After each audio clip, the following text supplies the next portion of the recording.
All right, so today we're going to take a deep dive into something pretty interesting.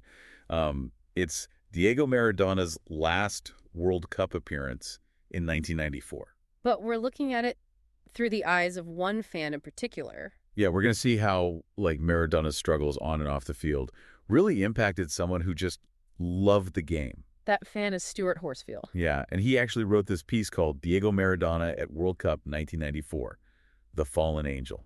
And it's so insightful because Horsfield really opens up about how his own personal relationship with football Right. was changing at this time, too. He was growing up, life was getting busier. Football wasn't everything to him anymore. Mm-hmm. Kind of mirroring Maradona's own career in a way, That's That they were both moving away from their peak. Yeah, it's like their journeys were kind of intertwined. And then 1991 hits, and Maradona gets hit with that cocaine-related ban. Oh, man. Can you imagine how that must felt for a fan like Horsfield? It's like finding out your childhood hero isn't who you thought they were. Yeah, it's that realization that even the most talented people Right. can make really destructive choices. So while all this is happening, FIFA makes this huge decision. Controversial, too. Yeah, they award the 1994 World Cup to the USA. Many saw this as a purely commercial move, Yeah. like trying to tap into this new market. Even though football wasn't huge over Right, exactly. It wasn't a traditional footballing nation. It just felt strange, like they were putting profits over the history of the game. Yeah. And, on top of all of that. Neither England nor Argentina had it easy during qualifying. Oh, yeah, I remember. Argentina even lost 5-0 to Colombia. Talk about a national crisis. Oh, it was a disaster. They needed a miracle. And who do they call? Yeah. Maradona, of course. Can you imagine the pressure, though? Unbelievable. Right. After a ban and then having to save your country's World Cup hopes. He even withdrew from the squad at one point. And then there's that incident with the air rifle and the reporters. Clearly the guy was cracking under pressure. You have to wonder how he even functioned with all those eyes on him. That sets the stage for a World Cup that was full of drama and controversies. To say the least. Both Maradona's brilliance and his demons were on full display in the U.S. It was definitely a tournament people would never forget. It's the 1994 World Cup in the U.S. Argentina's playing their opening match against Greece, and the whole world wants to know, Can Maradona do it again? can he come back from all of that? And he scores this amazing goal against Greece. It's pure Maradona magic. Oh, yeah. So much skill. And then this burst of emotion. I mean, the article describes it as... Like Edvard Munch's The Scream. Yeah, like he was just letting go of so much frustration. And proving everyone wrong. Everyone who said he was done. But that goal also showed us something else. What's that? How Maradona's game had changed. He wasn't the same young dribbler anymore. He was older. Yeah, and his lifestyle had taken a toll, but But he was still a genius. he became more of a playmaker using his vision and passing Right. to create those attacks. But not everyone was buying into this comeback story. Horsfield was watching the game with his mother, and she was not impressed. Yeah, she even said something like, It wouldn't surprise me if he was on something. wow. It shows you how much his past was still hanging over him. Even when he was doing amazing things on the field, there was always that doubt. Mm-hmm. And then the next game against Nigeria, they win. But everyone remembers that image of Maradona Yeah. being escorted off the field for a drug test. It's so weird he's walking hand in hand with the nurse being led away. Can you imagine being Horsfield? I know, right?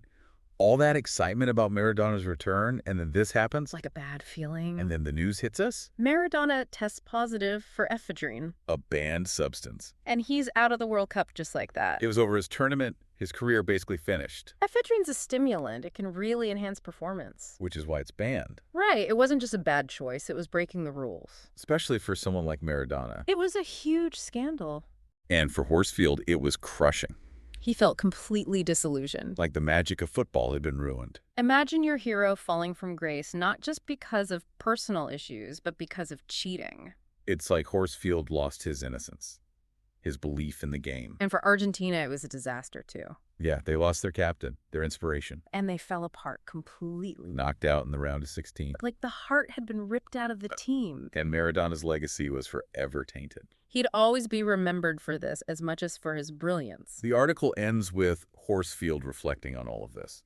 And he quotes commentator Clive Tildesley. He says, Maradona, again, they just can't get the ball off him.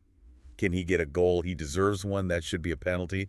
Surely, look at this. Nobody can say he is finished. That quote really gets to the heart of Maradona. Yeah, even in his darkest moment, you could still see those flashes of brilliance. The talent that captivated the whole world. What if he had stayed clean? What if he had led Argentina to victory? It's a question that will always haunt us. That's why we're still so fascinated by He him. wasn't just a football player. He was an icon. A symbol of hope and despair, triumph and tragedy. His story goes beyond sport. It's about that struggle within all of us. Between our good and bad sides. Yeah. Man, what a story. Yeah, it really sums up Maradona's whole career, doesn't it? All those incredible highs and then the lows. As constant back and forth between his genius and, self-destruction. I keep thinking back to Horsfield's point of view. Mm-hmm. He wasn't just like some journalist reporting on this. Right. He was a fan Yeah, real fan. who loved Maradona and the game, and it really shows. I think that's why this story hits so hard for anyone who's ever felt that way about a sport or a player. When your heroes disappoint you. Yeah, that feeling is tough. And Horsfield was so honest about it all. Mm-hmm. He didn't try to hide how he felt. No. The anger, the betrayal, even heartbreak. Makes you realize that these athletes, they impact us. Yeah. Their wins inspire us, but when they mess up, It hurts. it hurts. It's like Maradona's downfall Yeah. kind of forced Horsfield to face his own feelings about football. You know how he was talking about how the sport was changing? Yeah, becoming more about money and less about the passion. That same tension exists today Oh, absolutely. with those super leagues and all the crazy transfer fees. This is dividing the fans. Yeah. But even with all that disillusionment, there's something hopeful in Horsfield's story. What's that? He ends by talking about the good things Maradona brought to his life. Oh, yeah. He says, "The greatest compliment I can pay him is that he was the catalyst for the best childhood a boy could have."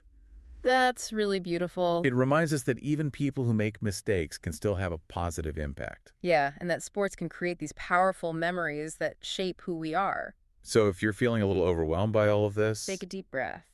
let it all sink in, because sometimes the most difficult stories teach us the most valuable lessons. Before we wrap up this deep dive, I want to leave you with a question. If you could go back and give young Diego Maradona one piece of advice, what would it be? Wow, that's a tough one. It makes you think about all the choices we make and the paths we choose. And what happens because of them. Thanks for coming along with us on this journey. Yeah, thanks for listening. Keep exploring, keep asking questions, and keep the conversation going.